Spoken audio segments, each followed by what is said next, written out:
Hey everyone, this is Chris and Sandy Bent with the Chris and Sandy Show. We get up close and personal with amazing guests throughout the entertainment industry. And today, like I said on every episode, we got a great one for you. Who do we have? Yes, we have Lucy Bullock with us today. She is a 17-year-old indie singer-songwriter born and raised in Buffalo Grove, Illinois.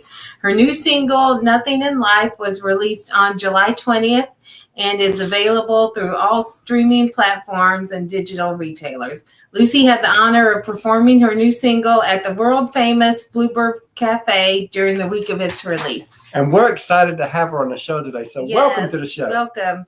Super excited to be here. Hi, you guys. Hi. So I always like to start the show out the same way because we're still kind of in this crazy pandemic season. Yeah. So how did the pandemic affect what you do this past year? And what have you done to kind of get through this? So actually, the pandemic has affected a lot of what I've done over the past year because it was honestly through the pandemic that I really took to songwriting and started to take it more seriously. I had been involved with music stuff and different theater stuff. And I mean, I've been involved with music my entire life. But for example, I'm in a cover band back home. I've been a founding member of it since I was 12 years old. We play bars, restaurants, we play all over the place in the Chicagoland area. But that was mostly covers. And I had really done covers for the majority of my life. And it wasn't really until the pandemic hit that I had the time and I really kind of had the ability to take to songwriting and really become serious about it. So that was where the original music started. Actually, my first single, You'll Find Out, that was released was the first like full song I ever actually wrote. And that's like almost a year old. You reinvented yourself.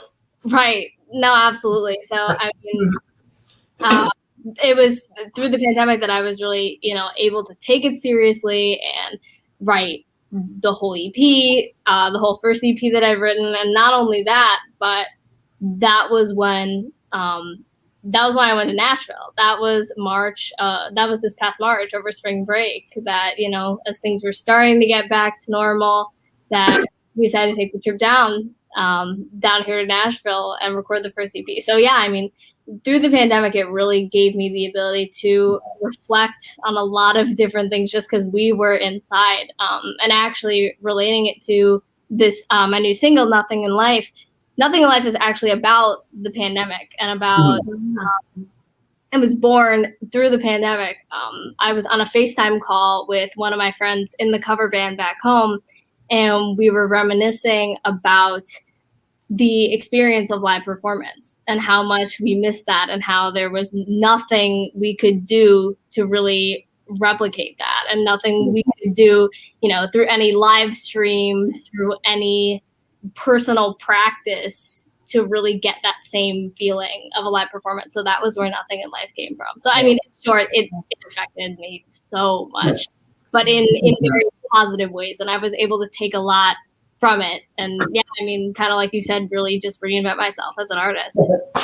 And, it's like, this show kind of got reinvented because we launched January of 2020. We did, a couple months before. And it started out as just an up-and-coming country artist show. That was the Roots. The Roots. And like me and you was talking beforehand, that's not no longer the Roots. It's like everything involves everything in entertainment. Right. But I remember we launched, and 2 months later, pandemic happens. And our original plan was 100 interviews last year. And we thought if we could do that, it'd be a great foundation. Mm-hmm. And then, bam, COVID. Yeah. And I'm watching everything get shut down. I was like, oh, this could be our time to shine. Because, a lot of people saw an opening there, who would normally not come on a brand new show might be willing to come on a newer show. So we just reached out to everybody, and we ended up doing over 300 interviews last year, and we're over 400 now. Yeah, that's awesome. And again, like you and I were talking about a little bit before, I mean, just broadening that reach to so many different kinds of artists. I feel like the one thing that all the artists have in common throughout this pandemic is the fact that we've had to get creative. Mm-hmm. And the fact that we've, had to take these circumstances and do with it what we can. Yeah, most definitely. So when, a lot of people would ask, when did you know you wanted to do music? But I always like to go deeper than that. When did it actually click that this could be a career choice for you? So it clicked so music in general clicked in terms of like, oh, this could be something that I could do as a career for the rest of my life. Really, when I started in the cover band, so when I was about 12, when we really started picking up gigs, because I'm the front woman, I'm the lead singer. Not only, you know, running the rehearsals and getting everything together, it's me and it's 5 other guys, and I love them to death. I mean, they're awesome. We have such a connection and such musicianship for our age, which is really, really, you're pressed to find it. But I think really even more so, I am so drawn to it, and I really saw it as a career choice for myself because of that connection with the audience. Yeah. And because, you know, I mean, there's nothing like the feeling of being an entertainer. I mean, it's just something I really, really love to do. And the band really gave me that ability to step into that and to be like, oh, this can be like, it's somehow simultaneously completely individual and completely connected to other people. Which is, it's so fun. And it's just. How did the band come together? So we all take music lessons at a music school over in Arlington Heights. It's another northwest suburb of Chicago called Elroy Music Center. And sometimes they put kids together, you know, in groups for showcases and stuff like that, who they think will work well together. So we all got put together in this group, and that was just for a summer. And they were like, well, if you guys want to continue this. If you don't, you know, I mean, it might fall apart and whatever. But we stuck with it, and we've stuck with it ever since. I mean, sometimes we do upwards of like 3-hour shows at this point. It was crazy right before the pandemic hit because we really had a packed summer schedule, unfortunately. I mean, we were almost every single weekend during summer, multiple times a week, at bars, restaurants, festivals, and it's a blast. I love it. I really, really do. Now, I see that you travel back and forth a lot between Nashville and Chicago. Now, as a 17-year-old, how has that been, the travel part of it? It's been so fun. So these past 2 weeks, I have actually spent in Nashville recording my second EP. So part of that, the last week was just, you know, spending all of those 5 days to some extent in studio, just recording and workshopping the songs and really getting those done. But then in between then, I've been doing some writers rounds and open mics and stuff like that. And it's just a completely different experience that I have not gotten anywhere else. And I am completely in love with it. It's awesome. This city is so incredible, not only for a musician, but for a young musician. It's just like, I am so wide-eyed at everything. Like, walking on the street April, and music. It's wild. It's awesome. Back in April, it was our first time ever visiting Nashville. And we're planning on eventually moving out there. Yes. But our first night, we're on Broadway, or almost to Broadway, walking downtown, and we're in front of Honky Tonk Central. And one of the band members seen Little Chris, our 9-year-old, which you'll hear from him later. But he told somebody to give him this drumstick. So we thought that was the coolest thing. Or just walking our first night, and somebody gets him a drumstick, the drummer from whatever band was playing there that night. Yes. Well, we didn't realize what was about to happen. So we walk across the street, and we're in front of, and I love how they have all the windows to where you don't have to go. Or you can just be right there and enjoy as you walk there. Well, we were sitting there in front of Dierks Bentley Row. And I remember we're watching the band, and the woman singing looks back and sees him with a drumstick.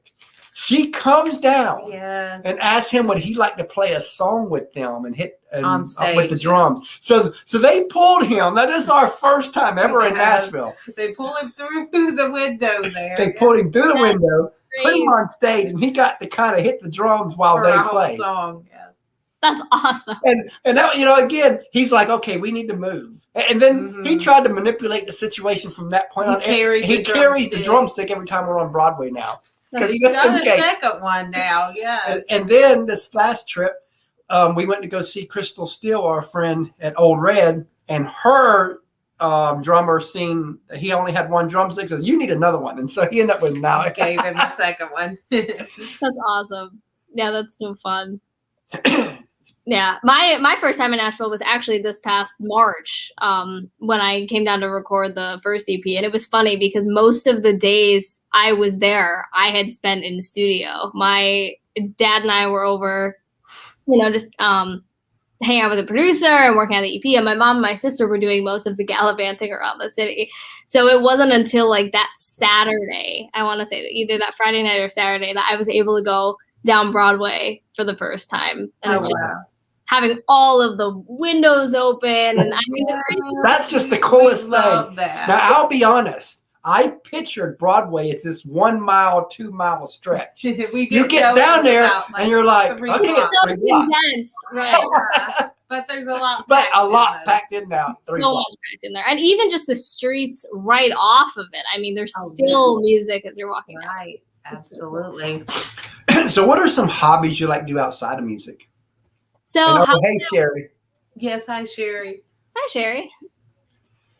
So, in terms of hobbies I like to do outside of music, I spend a lot of time with my younger sister. I really love doing that. She is she's about 2 years younger than me, 2 years younger than me in school.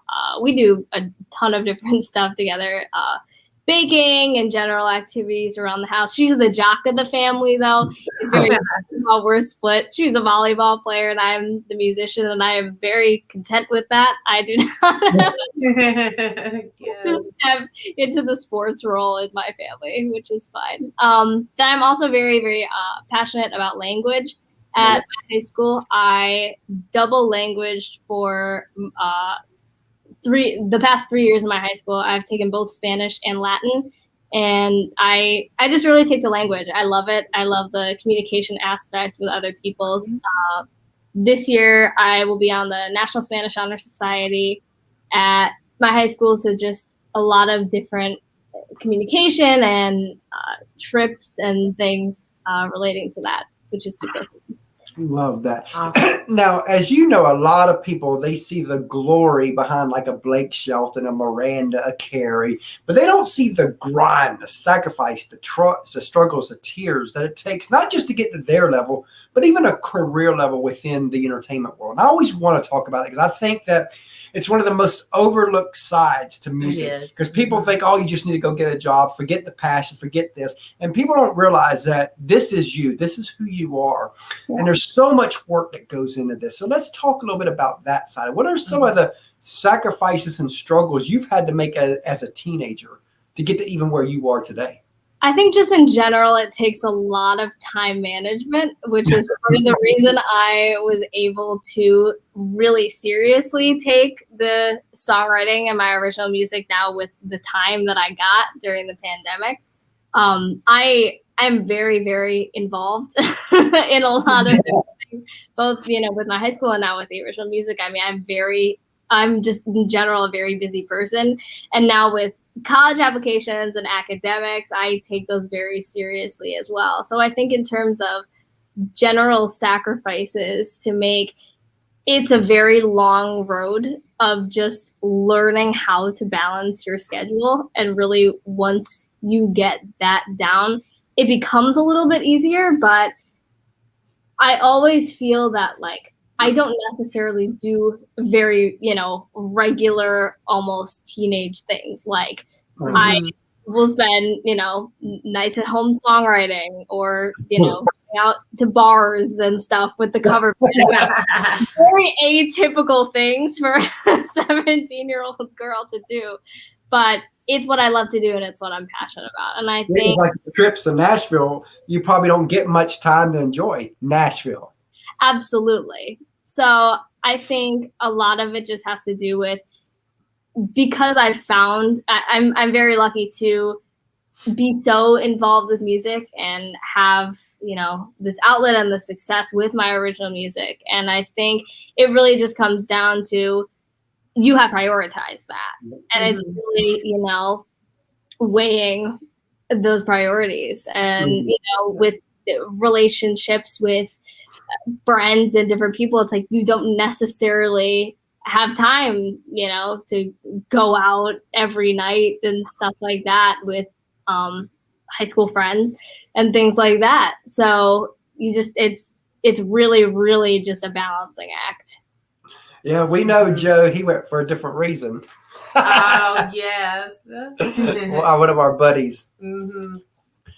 But yeah, I mean, this is like, you're talking about prioritizing. I mean, it's like with marriage. Yeah. What you do, you're married to this career. That's really what it is. Right. If we didn't prioritize each other and put each other on the bottom of the list, right, then we probably would end up divorced. We wouldn't be almost 19 years married. What we've been right.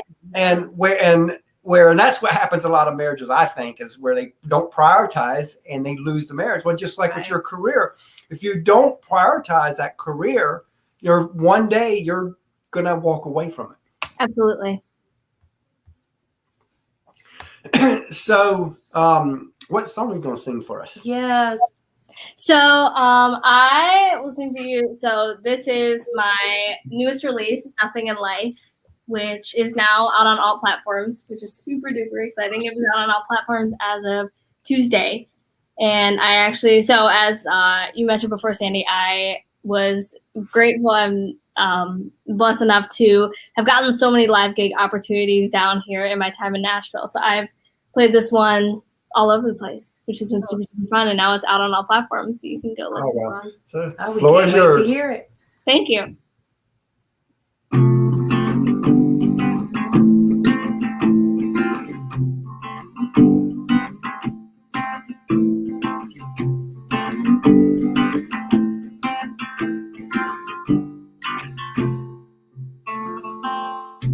There's a hole in my heart where that should be.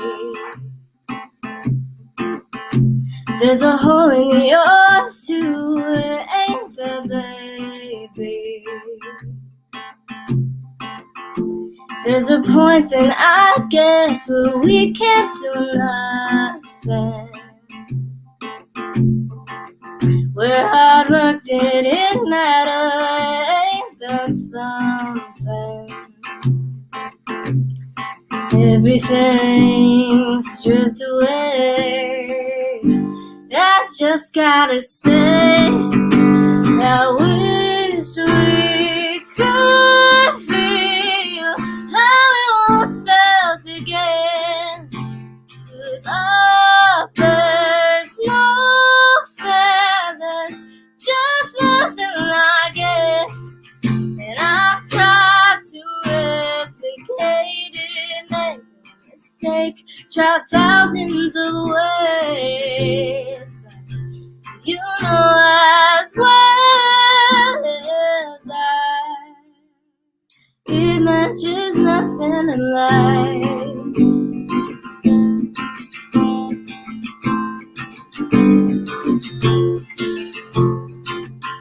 When our skin hit those lights energy, and without it I'm lost, running on empty. They were too kind, coming up to me, perfect strangers, perfect memory. Now everything's stripped away, and I just gotta say, I wish we could feel how we once felt again. 'Cause up there's no feathers, just nothing like it. And I tried to replicate it, make a mistake, try thousands of ways, but you know as well as I, it matches nothing like.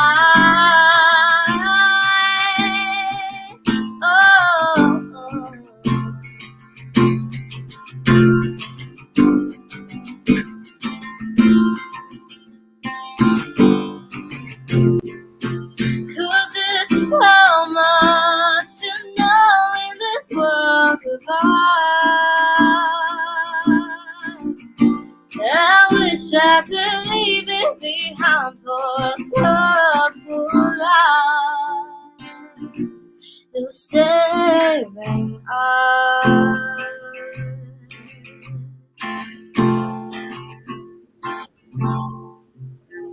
I wish we could feel how we once felt again. 'Cause there's nothing, there's just nothing like it.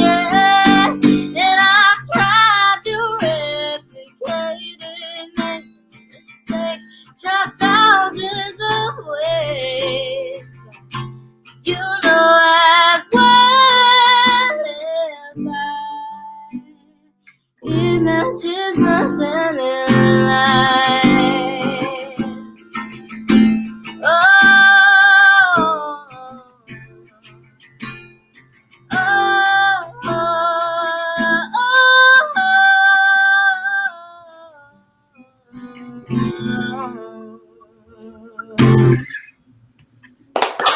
Oh, great job. Thanks so much. Yeah. So, as you know, a lot of people, they see you as the performer, but they don't see the teams around you. And in our opinion, the teams never get the love they deserve. No, they don't. On our show, they do. Yes, because So teams matter. Take a few moments. Tell us about the team that helps you do what you do. So, yeah, I mean, there are, so many people just in general throughout my life who have helped me do what I do, between, so many of the vocal coaches that I've worked with, and just in general, musicians that have helped me and encouraged me. But in terms of my original music, really the team that I've worked with, Dave Brooks, my vocal coach, a huge reason that I even came down in the first place and started working with all the incredible people that I did. Doug Ham, my producer, who produced the first EP, is also producing the second EP. Truly, just mastermind behind the whole production, truly brought the original ideas and feel and vision that I had to life when we ended up producing the first EP, which was just incredible. All of the guys in the session band that I worked with, Jeff King, Jeff Roach, Mike Brignadello, Tommy Harden, all fantastic. I will never, ever forget my first session experience down at Soundstage the first time. It was unreal, just going in and having these guys, never having heard the song before, never having heard any of it. Just like that, picking things up. Absolutely unreal. And then, of course, Sherry Cranford, who she's awesome. Oh, yes, she is. Wonderfully working with for PR throughout this whole experience. It's awesome. It truly, truly is. I've got the best team behind me. I'm very lucky. So you probably have a bunch of these stories, but tell us one that stands out, a parent story where they went above and beyond for your career, and you're like, wow, they get this is my passion. A parent story? Yeah. Yes. So just in general, this isn't necessarily a specific story, but we always, laugh. My dad is always networking. He, is like my total, dadager, dad. Basically anywhere we go, especially, recently as my original music has really taken off, and just my budding career. Wow. Whenever we're out, anywhere, we're like, oh, do they have live music? Or like, I could play there, and just kind of putting that vision and really just, envisioning playing anywhere and everywhere. And usually, even if we're out and it has absolutely nothing to do with my music, we could just be out as a family to a restaurant and stuff like that. If there is a chance for live music, like, he will go to the bar and ask about it. He'll go to the front desk and ask about it. Hey, my daughter sings. Yeah. Yeah, he is Superman with the networking. He is always on top of the game, which is awesome. They always say it's not what you know, it's who you know. But I like to take it one step further. I think, it's not what you know, and it's not necessarily who you know, but it's who knows you. Yes. Because you can know somebody, but if they don't remember you, Absolutely. Doesn't matter. Yes, that's what matters. That's what matters. That's so that's really awesome that you have an advocate like that, because again, the music industry is tough as it is, and being a female, it's even tougher to make it out there within the music industry. So it's really great to have advocates. It's like, look, you need to really see this person. You need to, so that's awesome. Yeah, absolutely. Both of my parents are unreal in their support for me and pushing for everything I do. It's awesome. I mean, they always have been, but especially with the original music, always advocating for me and trying to get stuff out there, which makes the process, a lot easier when you have them both in your corner.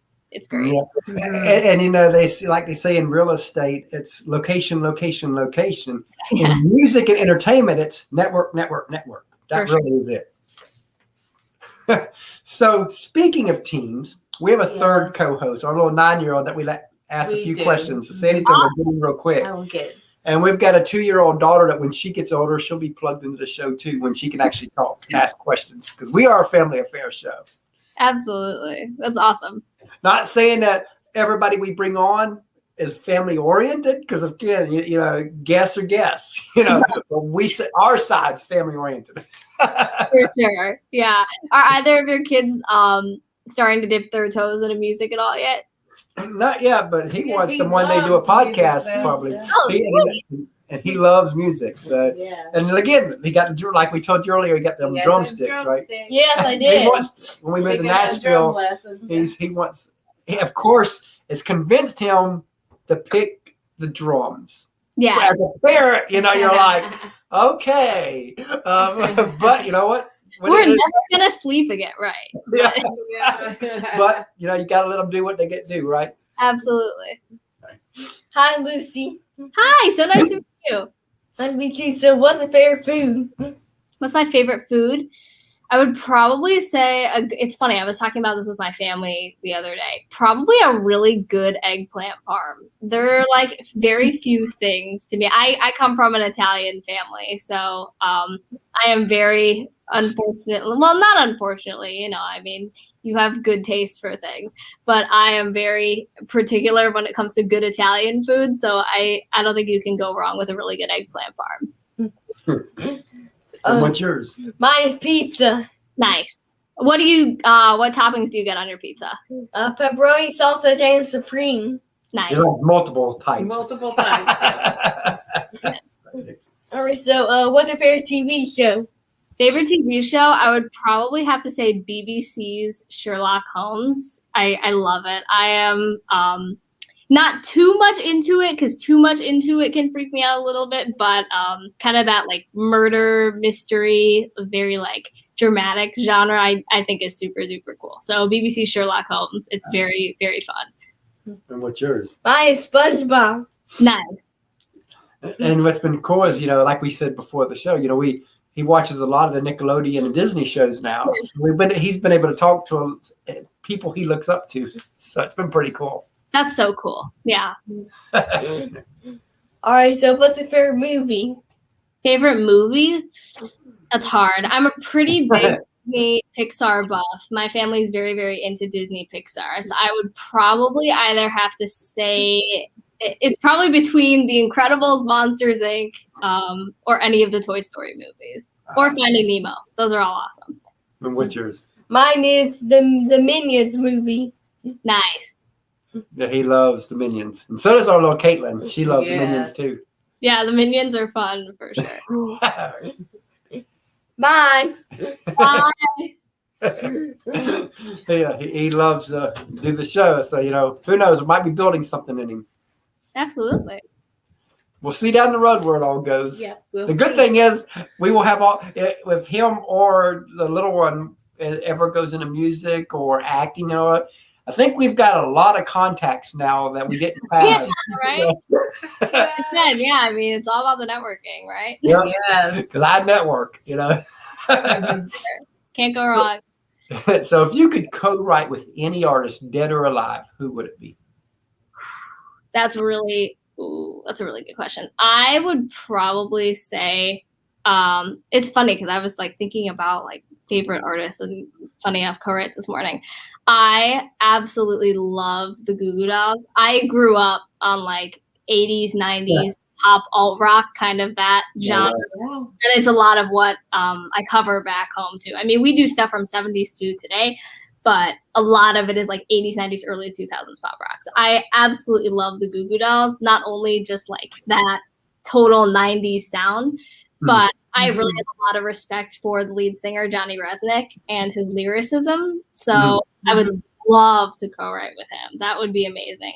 Or, I mean, you got to go classic, you know.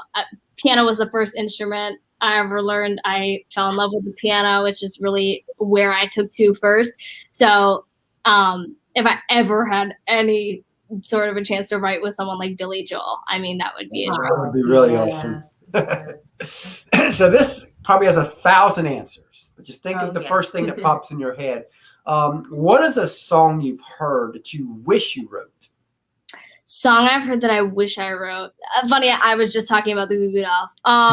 Probably Here Is Gone by the Goo Goo Dolls, just because I feel like it uses a lot of words that are kind of in my wheelhouse too, and kind of like what I sort of like the style of lyricism in which I write, and I feel like he articulates the emotion behind that song so perfectly that it's just like, I wish I wrote that, because that's like exactly what I'm trying to get across in some of my material. But it's like, there's already a song like that, and he wrote it, and it's articulated. So it's like, why would I have to do it? It's done.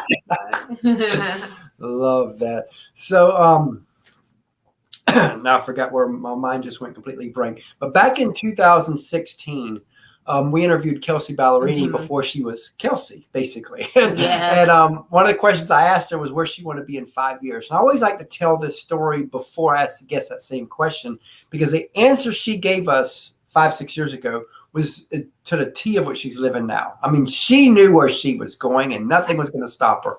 So knowing that, where do you want to be in 5 years? Where do I want to be in 5 years? I mean,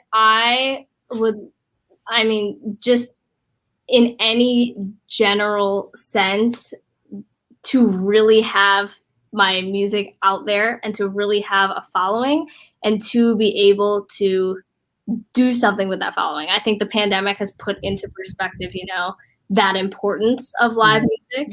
So if I were somewhere both with a big following and really, you know, loyal and communicative with that following, whether it be through social media or whether it be through seeing them live, and if that took me to a tour, I mean, I would love to be touring in 5 years. That would be a total dream. It'd be awesome. So let's look even further. Let's look 15 years down the road. Let's say that you're a success on a grand scale. Whatever that looks like for you, you're there. If the person you are today could meet her, your future successful self, what would you remind her? What would I remind the future successful self? Yeah. That's a really good question.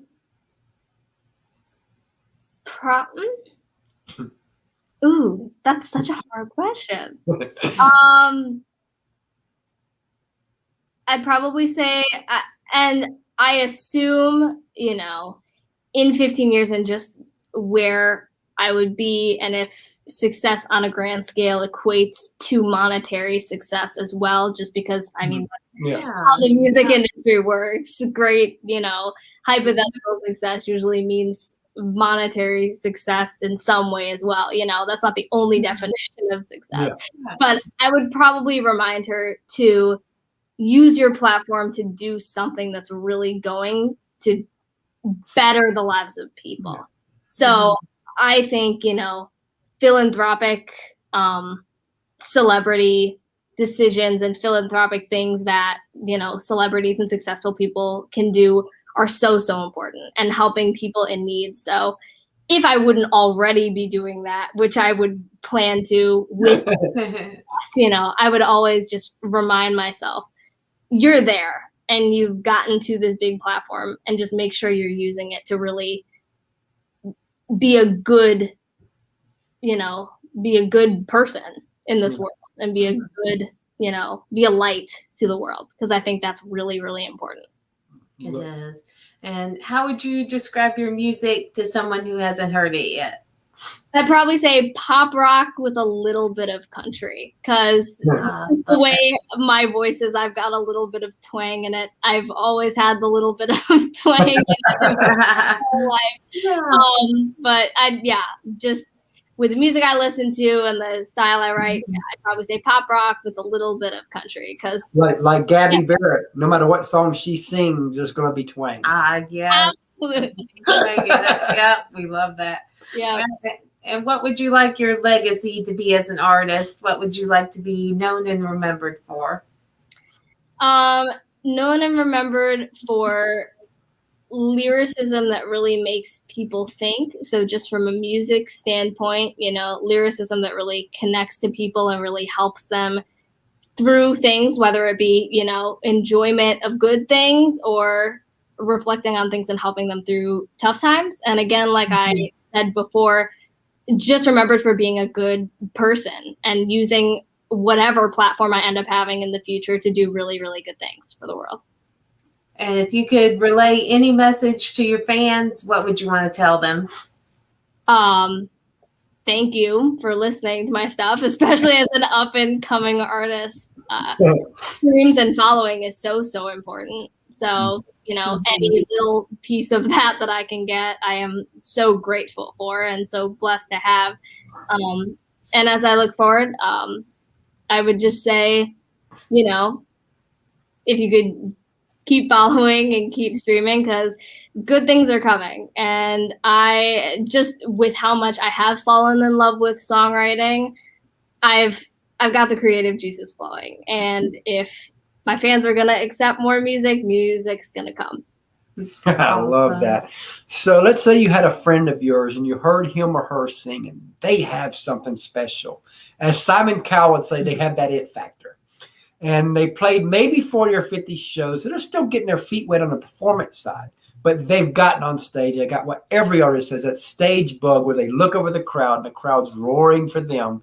And they just know they're in the right place. And they come to you and they say, Lucy, I know I'm been called to do this. I'm supposed to do this with the rest of my life. What advice would you give that specific person to kind of help guide them the next few years? Advice, so like advice in terms of what? Just in general, if they should. Just basically in general of what they need to do to move forward, because they're in that hunt and they're chasing that dream or getting ready to really chase that dream. Yeah, I think it kind of connects to what we were talking about before. If they have a huge following and they've got the network built, I mean, really very few things should be stopping them from getting to that level. But, if you haven't built that connection yet, and if you haven't, whether it be a location, whether it be just through a social media following, if you haven't gotten to a place where people are seeing the amazing things that you have to offer and seeing that it factor on a regular basis, probably the advice that I would give is get it in front of people who are going to do something with it. I love that. So as we close out here, tell everybody how they can find you. So you can find my music on all platforms. So that's Spotify, Amazon Music, Apple Music. But if you're looking for for all of these things, you can just visit my website, www.lucybullock.com. On most of my social media platforms, you can find me under Lucy Bullock Music. I think Twitter is the only exception. You can find me at Lucy Bullock Sing on that. But again, I'll save you all the trouble and clicking, and you can just go to lucybullock.com and find it all on there. I love that. And, we really enjoyed having you on the show today, and we look forward to having you back down the road. Thank you. Yeah, it's been a pleasure to be here today. Thank you for having me on. You have a great day.